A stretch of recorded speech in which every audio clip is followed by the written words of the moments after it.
The man who organised the hunt, which killed Cecil the lion and sparked worldwide outrage, arrived at court in Zimbabwe knowing he could be going to jail. But inside Hwangwe Magistrates Court, professional hunter Theo Bronkhorst was bemused and angry. He was even facing trial. What do you feel about the charges laid against you and the landowner? I think it's frivolous and I think it's wrong. And you think you'll come through this? I've got a good legal team and I hope so. What is your feeling about the issue of hunting in Zimbabwe? It's an integral part of our country and it's got to continue. And if we do not use wildlife sustainably, there will be no wildlife. And do you feel you had all the right permits and everything was above board? I believe so. And so what do you think about the way you've been prosecuted like this? Crazy. It's crazy. Yeah, absolutely.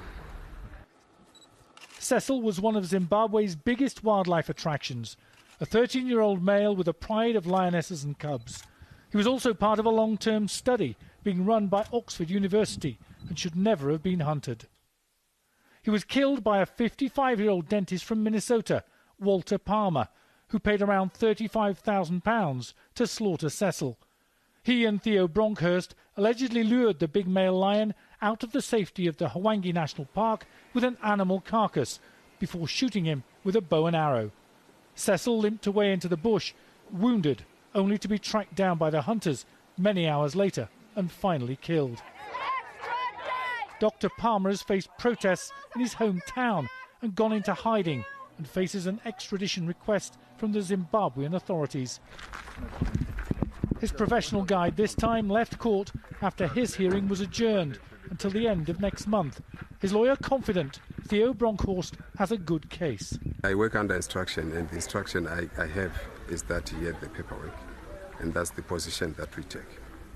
He will defend that position in court.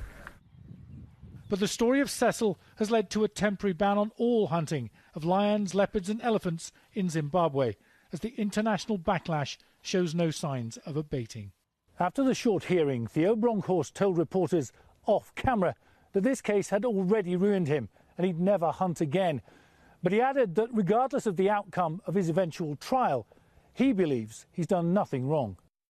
The killing of Cecil has brought the vexed issue of hunting and conservation in Africa right back into the open.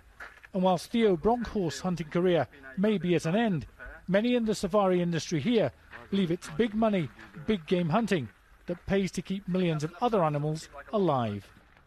David Bowden, Sky News in Zimbabwe.